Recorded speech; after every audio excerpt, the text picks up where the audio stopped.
Capítulo 4. Terrible batalla.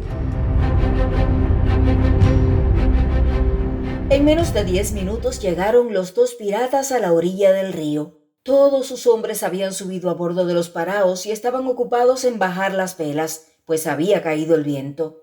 «¿Qué sucede?», preguntó Sandokan saltando sobre el puente. «Capitán, estamos descubiertos», dijo Girobatol. «Un crucero nos cierra el camino en la boca del río».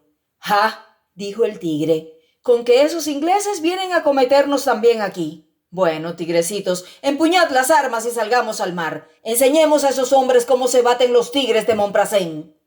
«¡Viva el tigre!», gritaron los tripulantes con entusiasmo. «¡Al abordaje!». Un instante después, ambos barcos descendían por el río y a los 3 o 4 minutos salían a plena mar.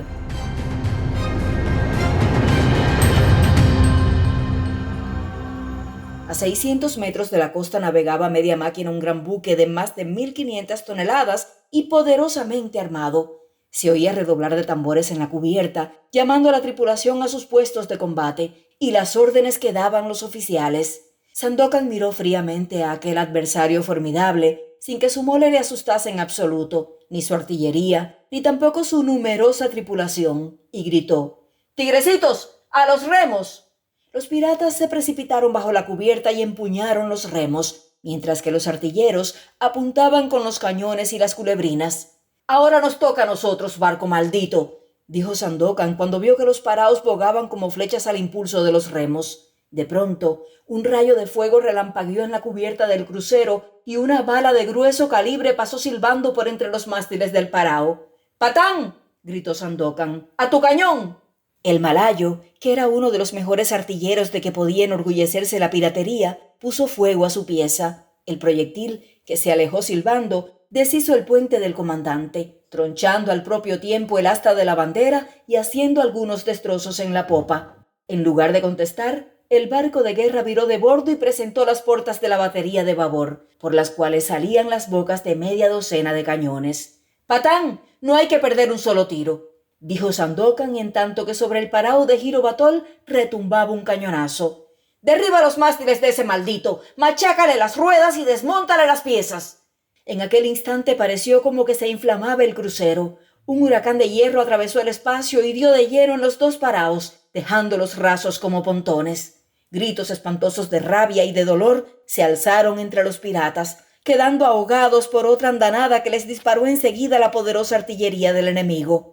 Hecho esto, envuelto el buque entre densas nubes de humo negro y blanco, viró de pronto a menos de 400 pasos y se alejó más de 1 kilómetro, dispuesto a volver a comenzar el fuego. Sandokan, que había salido ileso pero fue derribado por un penol, se levantó rápidamente. «¡Miserables!», gritó mostrando el puño al enemigo. «¡Huyes, cobarde, pero yo te alcanzaré!», silbó llamando a cubierta a sus gentes. «Pronto, poned una barricada delante de los cañones y enseguida adelante».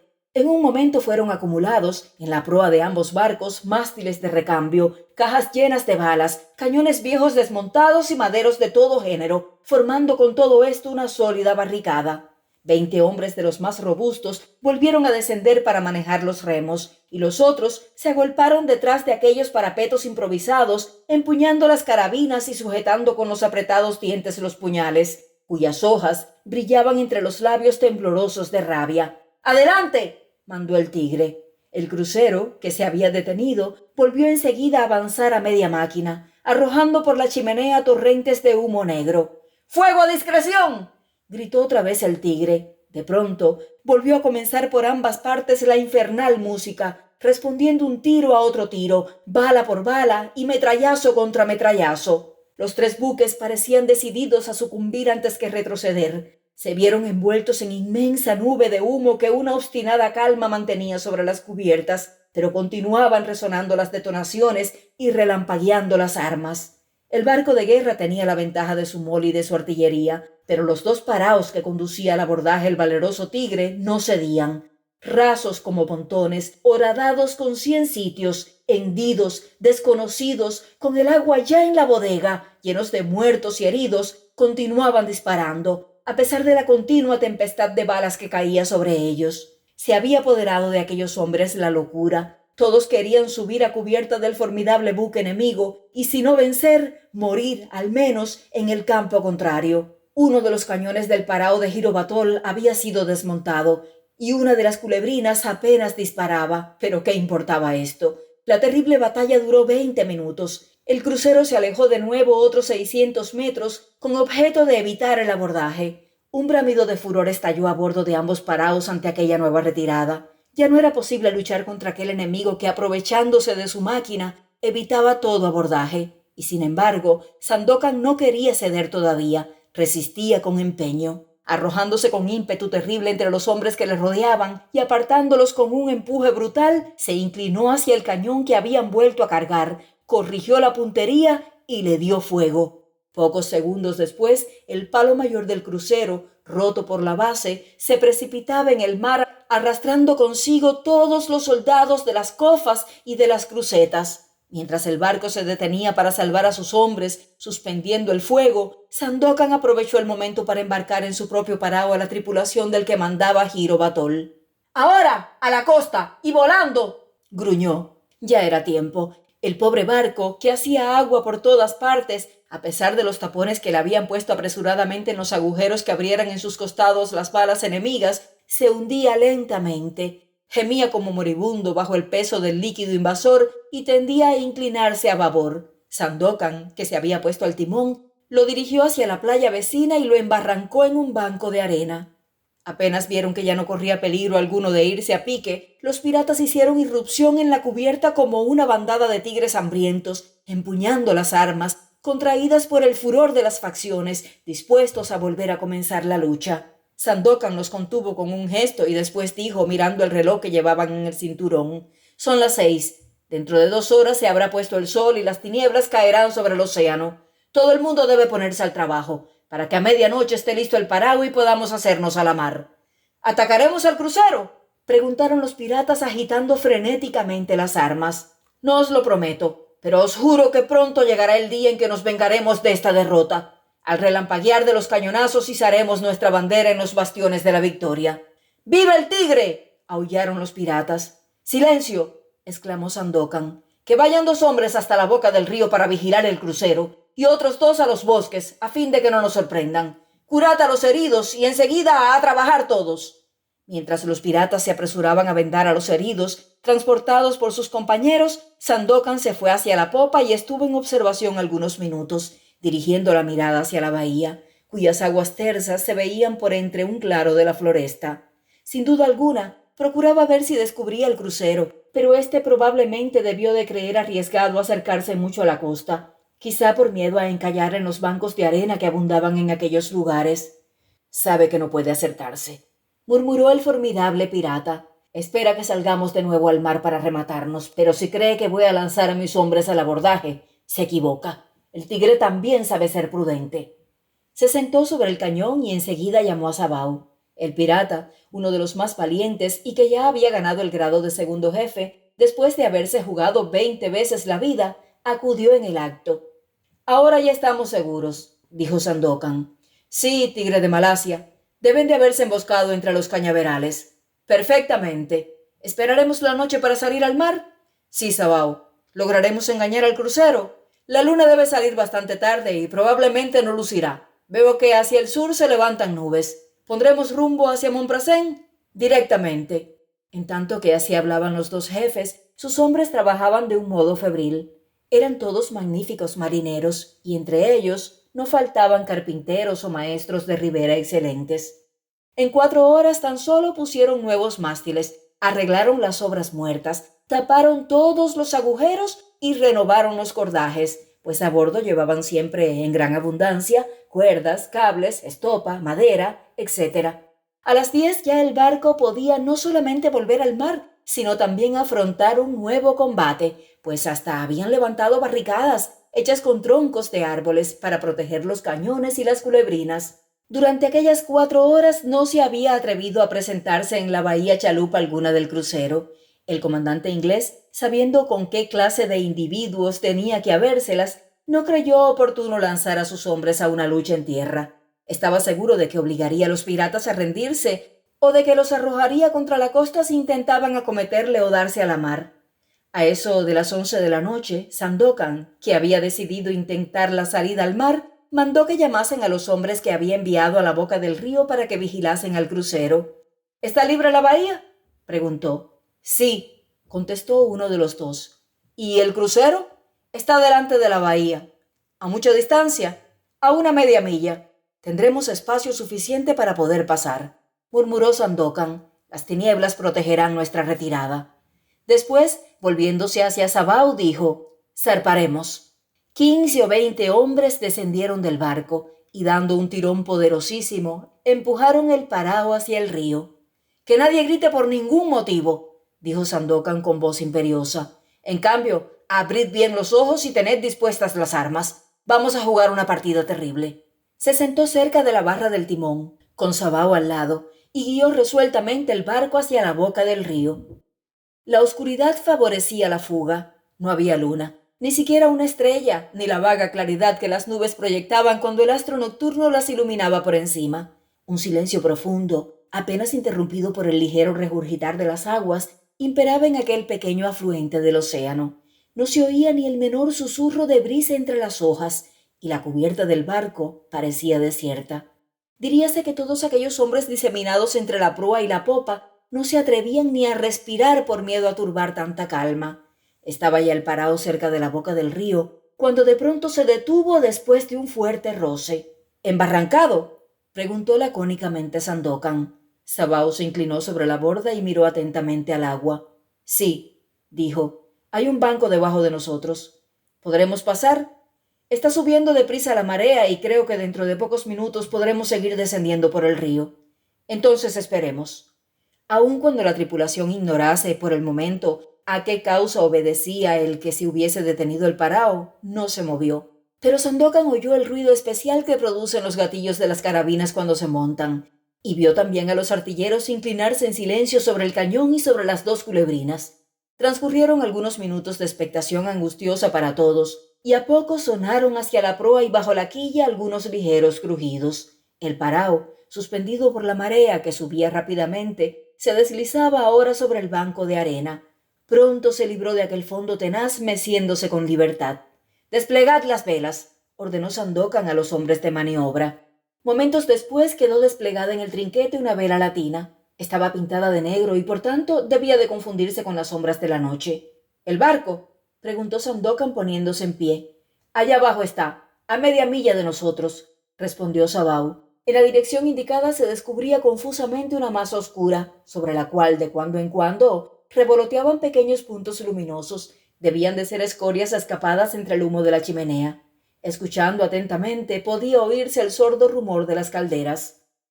«Tiene los fuegos encendidos», murmuró Sandokan, «es decir, que nos espera». «Jefe, ¿podemos pasar sin ser vistos?» «Eso espero. ¿Ves alguna chalupa?» «Ninguna. Primero pasaremos rasando las playas y las costas para confundirnos mejor con la masa de árboles, y enseguida nos lanzaremos a alta mar». El viento era más bien débil, pero el mar estaba tan calmado que parecía de aceite. Sandokan mandó desplegar una vela del palo mayor y enseguida dirigió el barco hacia el sur, siguiendo las sinuosidades de la costa. Como a ésta la cubrían grandes árboles, los cuales proyectaban sobre las aguas una sombra profunda, había pocas probabilidades de que el pequeño barco corsario pudiera ser visto. Dirigiendo siempre el timón, Sandokan no perdía de vista al poderoso adversario, que en el momento menos pensado podría hacerse cargo de la huida y volver a lanzar sobre la costa una lluvia de hierro y plomo. Se había alejado ya el parao unas 300 brazas de la bahía y se preparaban para lanzarse a alta mar, cuando a popa, sobre el agua, se vio brillar algo extraño. Parecía que del fondo de las aguas surgían millares de llamitas. «Estamos casi a punto de hacerte traición», dijo Sabao. «Tanto mejor», contestó Sandokan con una sonrisa de ferocidad. «Esta retirada no es digna de nosotros». «¿Verdad, capitán?», repuso el malayo. «Es mejor morir con las armas en la mano que huir como chacales». Los piratas, repartidos sobre cubierta y con las armas empuñadas, se habían hecho cargo de la fosforescencia, pero ninguno hizo el menor gesto, no pronunció una sola palabra que revelase la más leve alarma. También a ellos les parecía que no debían marcharse así sin disparar un tiro. Todos hubieran saludado con alegría una granizada de metralla. Apenas transcurrieron 2 o 3 minutos, cuando Sandokan, que no apartaba la vista del crucero, vio que encendía los faroles de posición.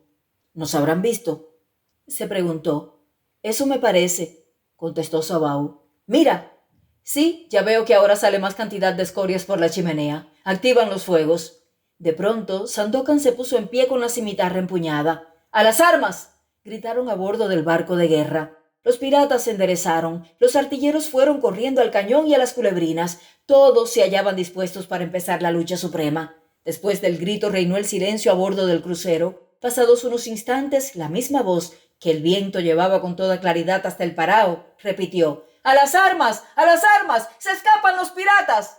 Enseguida se oyó el redoblar de un tambor en el puente del buque de guerra, llamando a los soldados y a la marinería. Los piratas, incrustados materialmente en las amuras y agolpados detrás de la barricada hecha con troncos de árbol, no respiraban, pero su rostro feroz revelaba el estado de su ánimo. Sus crispados dedos apretaban las urnas, impacientes por oprimir el gatillo de las carabinas. En el puente del barco enemigo seguía redoblando el tambor. Se oía el rechinar de las cadenas de las anclas rozando los obenques y los golpes secos de la faena. El buque se disponía a alejarse del sitio donde había fondeado para ir a acometer al barco corsario. —¡Sabao, a tu pieza! —ordenó el tigre de Malasia. —8 hombres a las culebrinas. Apenas había dado estas órdenes, brilló sobre el castillo de proa del crucero una intensa llama, iluminando fugazmente el trinquete y el bauprés. Enseguida resonó una detonación violenta y se oyó el silbido metálico del proyectil al atravesar las capas de aire. La bala rozó el extremo del penol mayor y se perdió en el mar levantando un chorro de espuma. Los piratas lanzaron un grito de furor. Ya era necesario aceptar el combate, cosa que todos deseaban ardientemente. Un humo rojizo salía por la chimenea del barco de guerra. Se oía el batir de las palas de las ruedas en el agua, los golpes sordos y los roncos aullidos de las calderas, las órdenes de los oficiales y los pasos precipitados de los tripulantes. Todos se apresuraron a ocupar sus respectivos puestos de combate. Se vio cambiar de posición las luces. El vapor corría echándose encima de la pequeña nave corsaria para cortarle la retirada. —¡Preparémonos para morir como héroes! —gritó Sandokan, que no se forjaba ilusiones acerca del éxito de aquella lucha. Le contestó un formidable griterío: —¡Viva el tigre de Malasia! Por medio de un vigoroso golpe de barra, Sandokan viró de bordo y, en tanto sus gentes orientaban las velas, dirigió su barco contra el crucero, intentando abordarlo para lanzar a los suyos sobre la cubierta del enemigo. De una parte y otra comenzó el cañoneo. Se disparaban balas y metralla. —¡Arriba, tigrecillos! —¡Al abordaje! —gritó Sandokan. —La partida no es igual, pero nosotros somos los tigres de Montbrasén.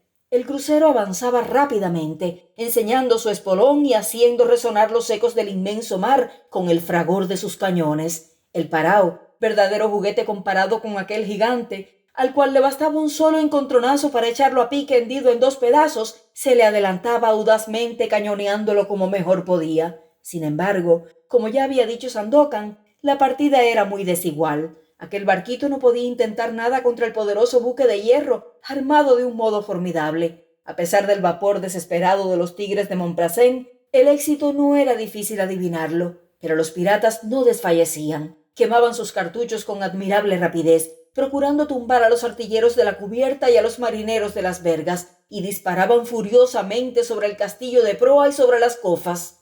2 minutos después del Parao, acribillado por los tiros de la artillería enemiga, no era más que un cascajo. Los mástiles se habían caído, las amuras se habían hundido, y la misma barricada de troncos de árboles ya no podía defender a los supervivientes. El agua penetraba por multitud de brechas e inundaba la bodega. Nadie hablaba de rendición. Todos querían morir, pero allá arriba, sobre la cubierta del buque enemigo. Entretanto, las descargas eran a cada momento más terribles. El cañón que disparaba a Sabao había sido desmontado y la mirada de la tripulación yacía tendida en la cubierta, llena de muertos o heridos por la metralla. Sandokan comprendió que iba a sonar la última hora para los tigres de Montbrasén. La derrota era completa. Ya no había posibilidad de hacer frente a aquel gigante que a cada momento lanzaba nubes de proyectiles. No quedaba más que intentar el abordaje. Una locura, porque ni siquiera en la cubierta de crucero podían obtener ya la victoria aquellos valientes. —¡A mí, mis valientes! —les arengó. El barco de guerra corría entonces a toda máquina para echar pique al Parao dándole un espolonazo.